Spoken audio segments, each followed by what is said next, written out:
Here's today's first question from PFT PM Posse.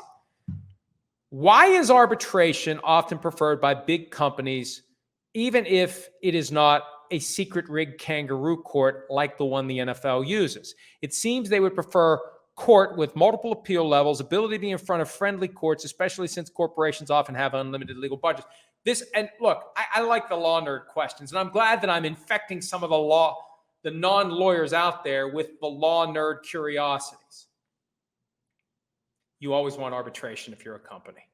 You always want arbitration. We have seen over the past 25 years, there was a landmark U.S. Supreme Court case that made it so much easier for companies to bake into any and all contracts, employment contracts, consumer contracts, anything that they can.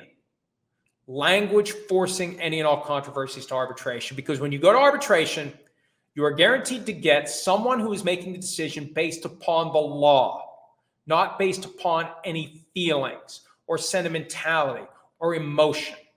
What happens in these cases, and this is what happened in the Sunday Ticket case, the jury decided the NFL was wrong. The jury decided they didn't like the NFL. The jury decided they were going to take from the rich and give to the consumer because the jury liked the case. They liked the vibe. They liked the feeling. It's about feeling. Juries act based on visceral feeling. One of the excerpts of the trial transcript is the entirety of the jury instructions as read by the judge. And every time I look at jury instructions, I say, how in the hell does the jury that's sitting there listening even begin to understand what the hell this is? I can't understand what it is. I practiced for 19 years. I don't understand the freaking jury instructions in that case. I never did antitrust law. I don't know what this shit means.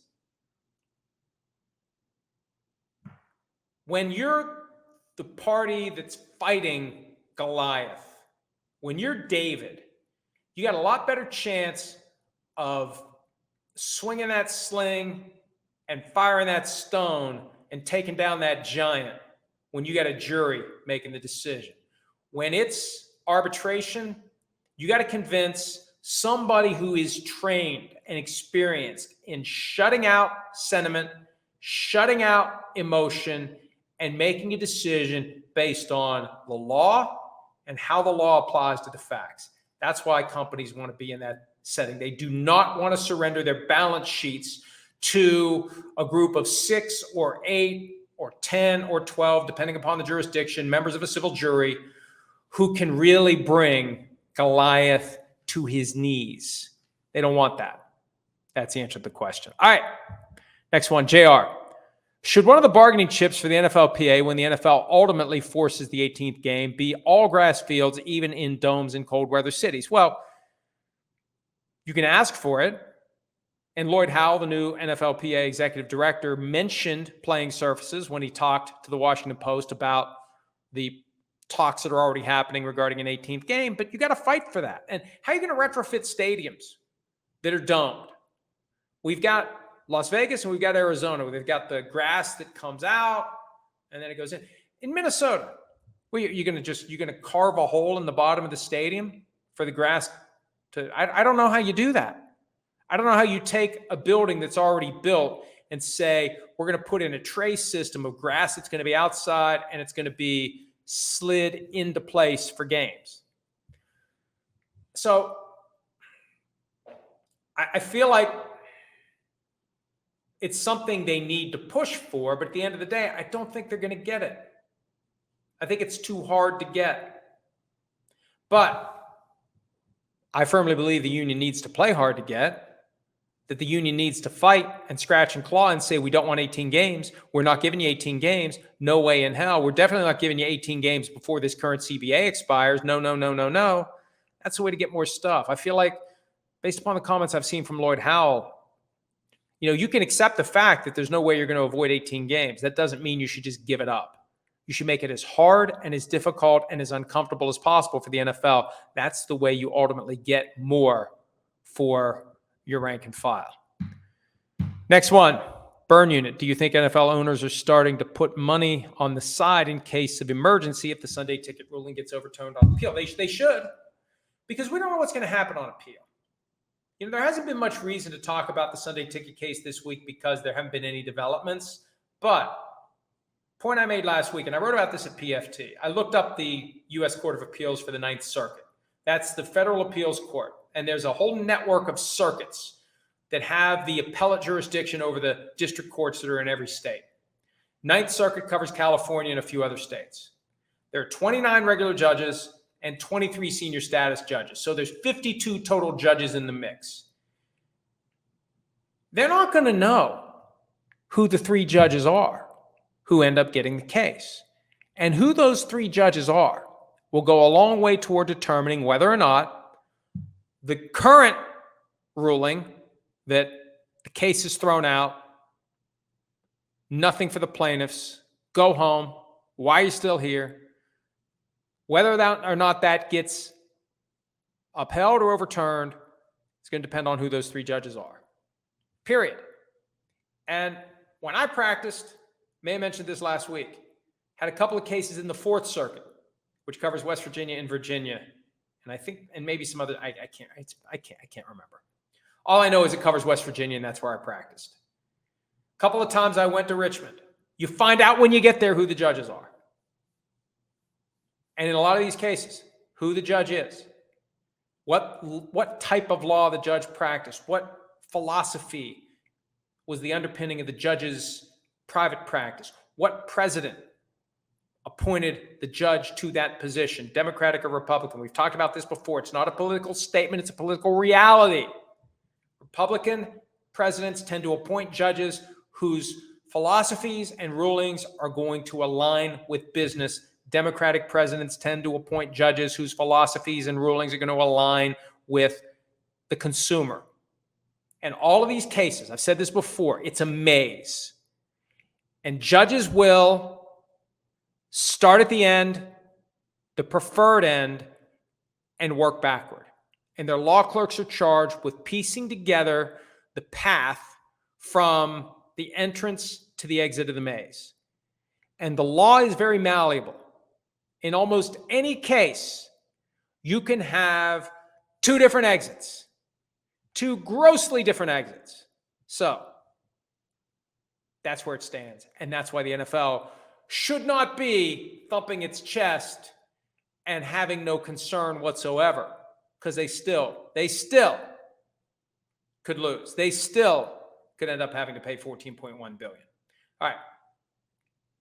Eric, it's a given we're getting to 18 games, just a matter of time, right? But where do you think it ends? What is the magic number where it stops? In 20 years, how many games will there be per season? Look, I was talking to Joe Rose on WQAM about this today, because when we think about joint practices and the urgency and the importance of the NFL to enforce rules and prevent fights at joint practices, there's a chance at some point that's going to be the only way you get your team ready for the regular season.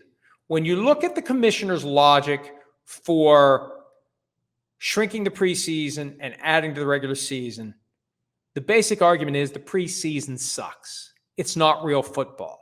So that's the argument to go from 16-4 to 17-3. That's the argument to go from 17-3 to 18-2. That'll be the argument to go from 18-2 to 19-1. And that'll ultimately be the argument to go from 19-1 to 20-0. That's been their argument all along. There's always been 20 games. It was 14-6 when I was a kid. Now we're at 17-3. We're on the verge of going to 18-2. I think the end game is 20-0, especially because there's this constant urgency in any successful company. It's never good enough to say, hey, we had this level of success this year. Let's just keep riding that wave. There's always pressure for more and more and more and more. And how do you get more? Well, we got a handful of games that aren't real football. Let's make them real football. So I don't know that it happens in my lifetime. I hope it does, although I thought my lifetime was ending a few days ago. I hope I live long enough to get to the point where it's 20-0, because I think it's just a matter of time. More time than to get to 18, more time than to get to 19. And I've suggested in the past, hey, if the union really wants to hit a home run here, if the union wants to really make a big change, Get rid of the franchise tag. I still don't think they'll give it up, but why not try? Hey, let's just cut the shit and get to 20 games now. What do you give us if we go to 20 games now? And the owners may say, ooh, 20 games now? Maybe that's the best way to really get some significant gains for the players. All right, last one. This is a very important question from Recliner QB, which I think is a burner for PFT PM Posse. When and how did you almost, quote, one piece of pizza? Let me try this again. One more. Take two. When and how did your almost one piece of pizza per day minimum start? How do you satisfy it daily? Order and cook pizza twice per week or eat nearly week-old pizza, which is fine. I've pushed it a few days beyond week old, and it's still fine. Other pizza products you enjoy, like pizza-flavored chips, Hot Pockets, pizza rolls, bagel bites, and more. I've never said that I eat pizza at least once a day. I've said that I could eat pizza for every single meal, and the way it works out, I will go through stretches where I will end up having pizza at least once a day because we've always got a lot of pizza around. And here's what happened. When I was younger, like if we would get a reasonably sized pizza, not like a 20-incher, but anywhere from 12 to 16 inches, 8 cuts, I would eat 4. And I'd never think twice about it. 4 pieces. And I think at one point in the late 90s, when, I realized my pants were a little too tight, I thought maybe I should cut back from 4 pieces to 3. And then at some point I said, maybe there's a way to keep this to 2. So what I do now, whenever I have pizza, I have 2 pieces. Last night, for example, I made a pizza. And I had 2 pieces. And inevitably, I got pizza left over. So maybe I'll have a piece for lunch. Maybe I'll have a piece for dinner. And it'll be like a little, what's the word? Smorgasbord? Potluck, I don't know, but I'll have a piece of pizza and maybe something else. So there's always pizza in the refrigerator. The problem is we don't do a very good job of labeling. I need to do the little green strips that they use at the original beef and or the bear and put the date on it, because we'll have baggies of pizza and it's like, which one's been in here 3 weeks? Which one's been in here 2 weeks? Which one's been in here 1 week? And I'll do a little gastrointestinal roulette. It looks okay. There's nothing growing on it that wasn't already there. But yeah, I love pizza. And the fact that I got the clean bill of cardiac health, I got the lowest score possible on the calcium scoring scan of all the arteries in my heart, I'm good to go, baby. Pizza me up. In fact, right now it's just short of 11 a.m. Eastern time. And may have a little pizza for lunch. So that's my pizza story. Hi, it's Mike Florio. Thanks for watching PFT on YouTube. Hit subscribe for the latest news and analysis from Pro Football Talk.